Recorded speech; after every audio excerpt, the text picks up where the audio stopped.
So as I'm sure you can tell from the title of this video, I got a literary agent. Hi, my name is Victoria and I am an aspiring author who is now agented. Let's talk about it.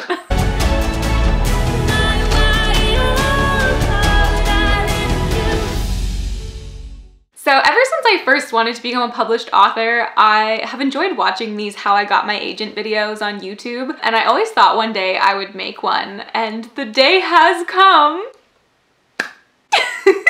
So I'm gonna tell you in this video how I got my literary agent. Hopefully hearing another story will help you kind of, I don't know, just have new perspective on how the thing can go, because no writer's story is the same and mine was certainly not an easy journey. So if it's discouraging to see those people who say, I queried one person, my dream agent, and got signed immediately and got a 6-figure deal, here is a completely different story of many rejections. So when I was about 17, that's probably when I started thinking seriously about wanting to be a writer. I did a program in Oxford over the summer and majored in creative writing, and my teacher basically told me I didn't have it and I shouldn't try to make it.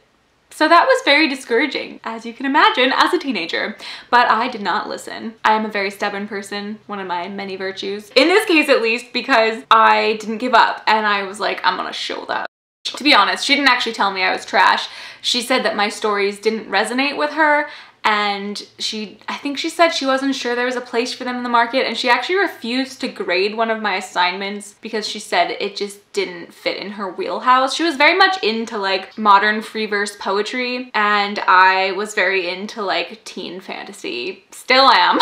So I don't know if it was like pretentious bias or what, but like she did not like me or my work. But that kind of sparked my journey. So after that I went home to Canada, where I'm from, and I took creative writing in grade 12, and kind of from there just kept researching into the industry and how it works. And I went to university and wrote kind of on the side as a hobby, didn't take it too seriously because I was studying so much. And then my brain's frazzled because I'm so excited. But like basically I had the dream of being a writer since I was probably 17, but I wouldn't say I took myself very, very seriously until I was 24 years old. I'm now 28.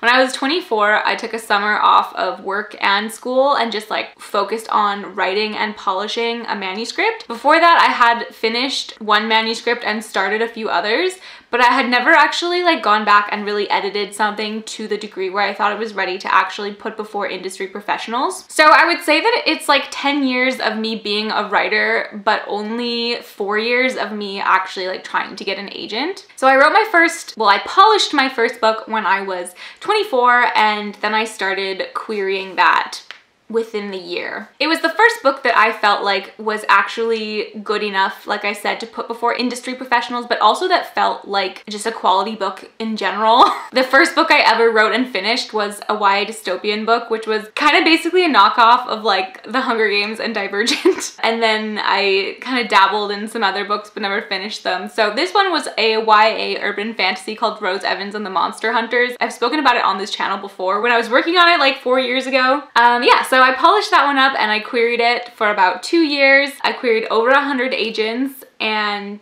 got rejected from pretty much all of them. I have made videos on that, so you can go explore through my channel and see like my querying stats and why I decided to shelve my book and things like that. While I didn't get an agent from that first book, it was a really helpful process for a number of reasons, because it taught me that I am a plotter, not a pantser. I had previously been writing books just kind of like as a pantser, which means like on the go, you don't really plan stuff out, and I would just kind of like write the scenes that I thought were fun or interesting and then connect them. So what I was left with was kind of a hot mess of interconnected scenes, but there was no real like structure or plot to the story. And so working on Rose Evans and the Monster Hunters and polishing it, I really learned that I write better when I sit down and actually plan out the entire book chapter by chapter and then scene by scene before I actually start writing it. And then my editing process is way faster.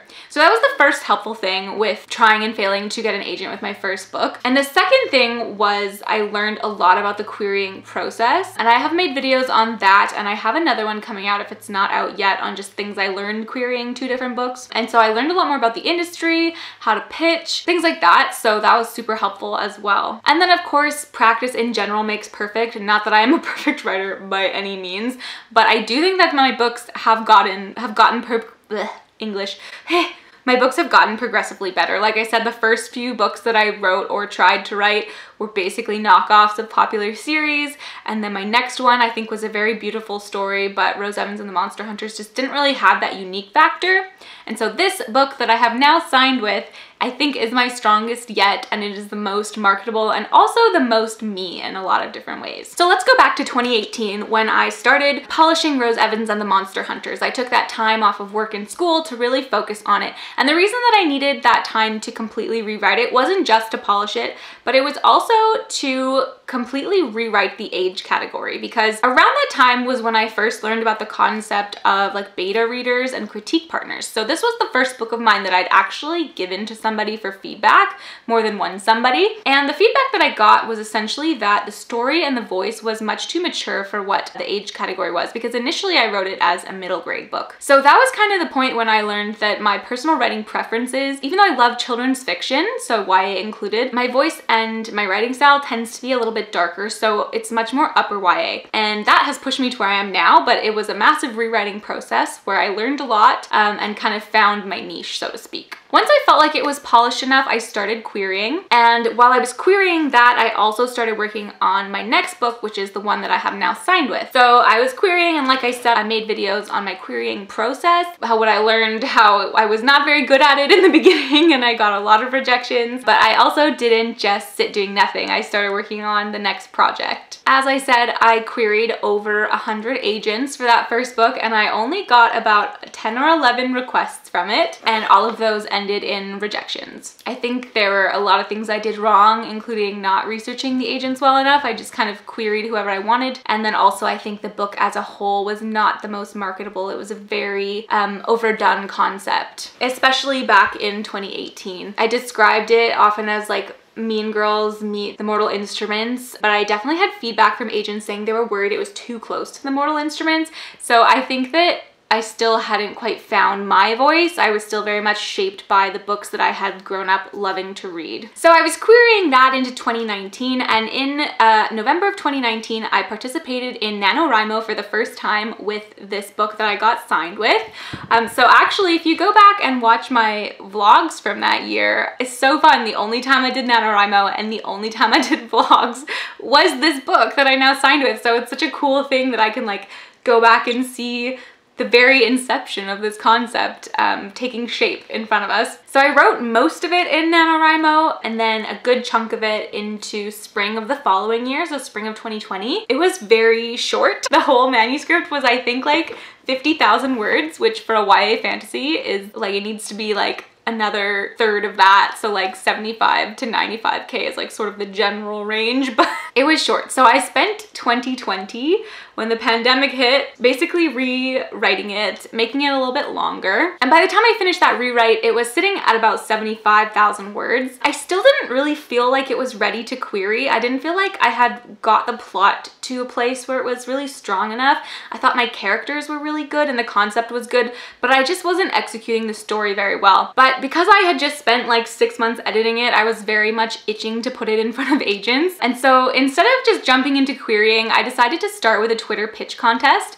So Pit Dark rolled around, and which is basically like a pitch contest on Twitter for dark fiction. So in any kind of genre, if there's like dark elements, you can pitch it, and you tweet out like a 1 to 2 sentence pitch, and then if agents are interested, they'll like it, and then you query them, and it just kind of gets your foot in the door. So I just did that on a whim, even though I didn't really feel like my book was ready.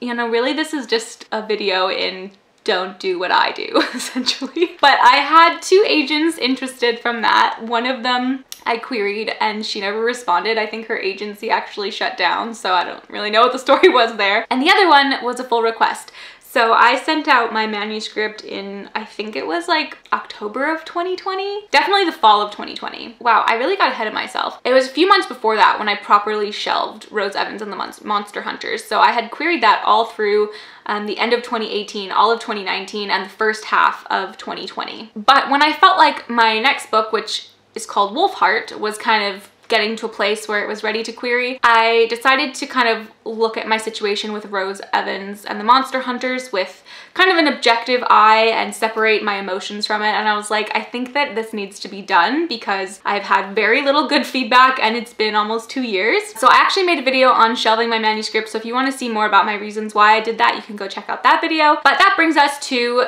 the Twitter pitch contest and sending Wolfheart to that one agent, her full request in the fall of 2020. I started kind of trying to think of ways to edit from there because, like I said, I didn't think it was ready to put before other agents. So I didn't just start querying from there. I was sort of sitting back on it, trying to decide what edits it needed, but I couldn't really put my finger on what the specific problem was. That brings us around to January of 2021 when that agent got back to me with a revise and resubmit request. So that was basically all I could have ever hoped for. I mean, obviously you want to get signed, but like I said, I didn't feel my book was ready and I was pretty confident she was going to reject it. So to get a revise and resubmit was an answer to my prayers essentially because, like I said, I knew it needed edits, but I didn't know what it needed. So if you're not aware, a revise and resubmit request is basically when an agent gives you like edits or feedback and says they like the book, but they don't think it's ready to sign you. So if you're willing to try your hand at the edits they provide, they're willing to look at the book a second time. So I was like, this is amazing. Like, I know my book needs help. I don't know what help it needs. Now I've been told exactly what help it needs. And so I can work on editing it so I have a stronger book to actually query agents with, and I have an agent that is already interested so that my foot is in the door when I'm ready to start querying. With revise and resubmit requests, you don't have to do them, and a lot of authors opt not to, either because they don't agree with the agent's feedback or they think it's maybe like a different direction to the book they want, and also because it's not a guarantee of representation. So like if you're very attached to your story as it is, it might not be worth it to you to completely overhaul your book for someone that may not end up signing you anyways. It might be better to keep querying the book as is or even to focus on a different project rather than doing that. But for me, I still believed in this book. It was such early stages. I hadn't queried anyone really except her. And I also knew that I wanted to edit the book, and her edits just really resonated with me. It was everything that I was suspecting or like feeling but didn't have words for. She outlined in like one short paragraph that was just so on point. I was like, oh my gosh, shit. So it was so helpful. It was like the perfect timing and I was like, this is the best news. So because her edits really went to the heart of character motivations and the way that I was handling the retelling of the story itself, wow, I should explain.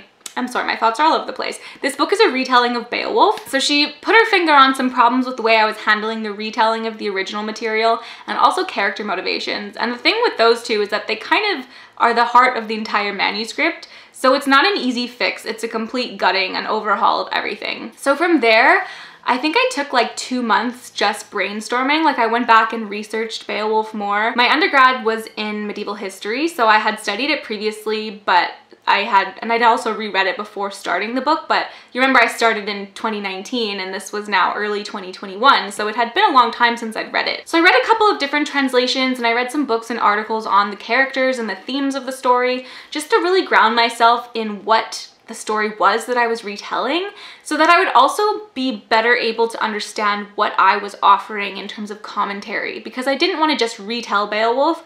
I wanted to also offer like a modern queer feminist critique of the original. So yeah, I spent 2 months researching and started writing again in I think March of 2021, and then spent the next probably 6 months on that rewrite. When I finished, it was the end of the summer / early fall, and I sent it around to some critique partners, but not as many because I knew that it was already stronger and I'd had previous feedback, and then I had the agent's feedback as well. So I kind of had a very strong direction for it. So I wasn't too worried that it needed like a ton of extra help at this point because it had already been through so many revisions. And so I think it was September or October of 2021, I sent the book to the agent that was interested, the one that gave me the revise and resubmit, and then I started querying in earnest. So I've made a video on how my querying process changed from book 1 to book 2, and so I'm not sure if it's gonna go out before this one or after, but if you're interested in kind of how my strategy querying changed, I will definitely be talking about that if I haven't already. But basically I queried fewer agents this time, and I queried much more specifically people who I felt would be a strong fit for the book. So if you remember with Rose Evans, my query list was well over 100. This time I think I only had about 30 on my list, and I queried in much smaller batches. So I started with only sending like 5 out and waiting to see what the feedback was before I kept querying. So I definitely was more patient, and I ended up rewriting my query I think once or twice through this second process based on the feedback that I was getting or lack of support, but I was already getting better rates than with my first book. Then just before Christmas in 2021, I received an email from the agent who gave me the revise and resubmit saying she had finally had a chance to read this updated draft and she loved it and she wanted to hop on a call with me in January after the holidays. You know that if you get an email from an agent offering to talk to you on the phone, most likely it'll be one of two things, either an offer of representation or a revise and resubmit request. Because I had just done a revise and resubmit request with her, I was pretty confident it was going to be an offer, although you can never fully know. I've heard of really weird stories where agents will call just to reject someone because they like the writer, I guess, but aren't wanting to sign this project. I think a lot of agents maybe are too busy for that these days, but I've definitely heard of it happening, so you can never be totally confident, but I was pretty confident because she had already done a whole revision with me. So at that point, I think I had only queried about 15 other agents. My book was out with 3 other people, and then I think I had maybe like 3 or 4 queries still out, and the rest had been rejections. So at that point, I queried another 11 agents. Anybody who was left on my list who I knew that I really wanted to work with, I queried, and I did not query people on my list who I didn't want to work with as much as I wanted to query the agent who I suspected was going to offer. So in other words, I had an offer from a great agent. If there was someone on my list that I was slightly less keen on, I didn't bother querying them because I just figured it would be a waste of their time. Like, why make them read my book when I knew I would already sign with this other person. Yes, I sent another 11 queries and very few people responded because it was the holidays. And then on January 4th, 2022, I hopped on the call with the offering agent and we had a great chat, and she answered all my questions because, oh golly, I had so many. As a newbie writer especially. And yeah, she talked about the book and some of the edits that she still thought it needed beyond what I had already done. And yeah, she offered to represent me, but it was actually really funny because like I'm not the most like aware person. And she didn't actually literally say, I want to offer you rep. She said like, I want to keep working with you on this. Which I think most people would like interpret and infer means an offer. But like I need people to be blunt with me. So I was like, I was so awkward and I was like, sorry if this is weird, but so are you offering rep then? And she was really nice about it, but I was like, why am I so awkward? She's like, yeah, I think that sort of implied, but yes. Anyways, we had a really great chat for about an hour, and then I hung up the phone, and she had allowed me 2 weeks to go and talk to anybody else that had my book. So I followed up on the people that still had the manuscript, and then I let all the agents know that I had queried who hadn't seen the query yet, that I had this offer, so did they want a chance to read it within the 2 weeks. And about half of them said no right away. They were like, I just don't have time in the 2 weeks, but like best of luck to you. And I think I had another 4 requests on top of that for people that agreed to read it within the 2 weeks.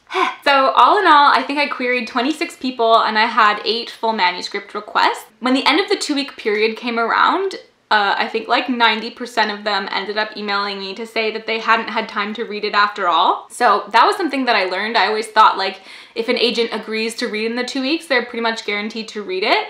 But this seems to be not the case, at least in my experience. Most of them wanted to grab the manuscript, but then they were like, you know, I'm sorry, I just didn't have time to get to it, but best of luck with your offer. So I'm assuming it's a number of reasons. They are really busy, and also maybe the concept just didn't grab them as much. So if they're making a choice between sacrificing client time for a potential new client that they realize maybe they're not just that keen on at the end of the day, fair enough. So pretty much all of those turned into rejections. And then I had a few agents, I think 3 total, that read the manuscript, and they all said the exact same thing. They rejected me, but they said it was due to pacing issues, so they didn't have time to work on that with me. And I thought that was hilarious because the agent that offered, she was like, the main thing that we need to work on together is pacing. So I was like, clearly I have major problems. Because it was like universal. Every agent that read this manuscript was like, great voice, love the concept, serious pacing issues.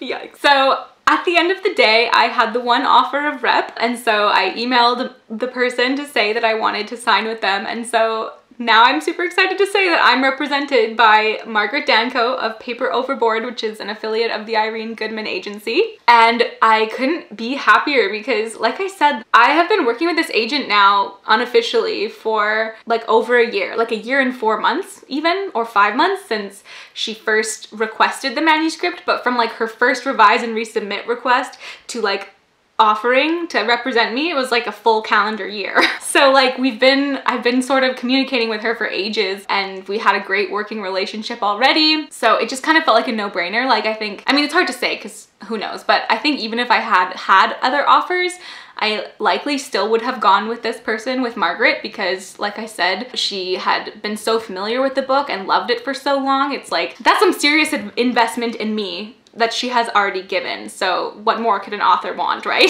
The timing of things were so weird, and we've been working together on this for so long. It just sort of feels like everything kind of fell into place for her to be my agent. So I'm so happy. I'm getting a little bit emotional. Yeah, it's like a dream of my life to be able to sit here in front of a camera and be like, I'm now represented by dreams do come true. I think it was like 10 years of trying, or 10 years of writing, 7 manuscripts started, 3 manuscripts finished, 2 manuscripts queried, and well over 100 rejections. I think by the end I had around 120 rejections between the 2 books. Maybe it was higher. It was a lot. But it only takes one not rejection. So here I am, an agented author. I will continue to be working on the pacing issues with Wolfheart, my Beowulf retelling. She's currently working on edits for me, so I'm anticipating my edit letter before we dive in, but I'm pretty excited for that. So thank you to all of you who support me and who watch this video. And I hope that this has been helpful to you in some way, to see just another way that querying can work. It's not the same for anyone or everyone. Cold querying works. This was a pitch contest connection for me, and it wasn't a straightforward process either. It involved an entire year of revisions before I got signed. So definitely, it's a weird world publishing, and nobody's journey is the same. So I hope that this was just another helpful insight into somebody else's journey for you. Please let me know in the comments if you have other writing related videos you want to see from me. Yeah, I would love to do more, and I'm excited, and that's kind of about it. So thank you so much for watching, and please read my book if I ever get a publishing deal. I'll make more videos on like submission and stuff when we get there, but of course I'm still in the editing process, so I'll keep you updated, and you guys let me know what kind of content you want to see. And that's it.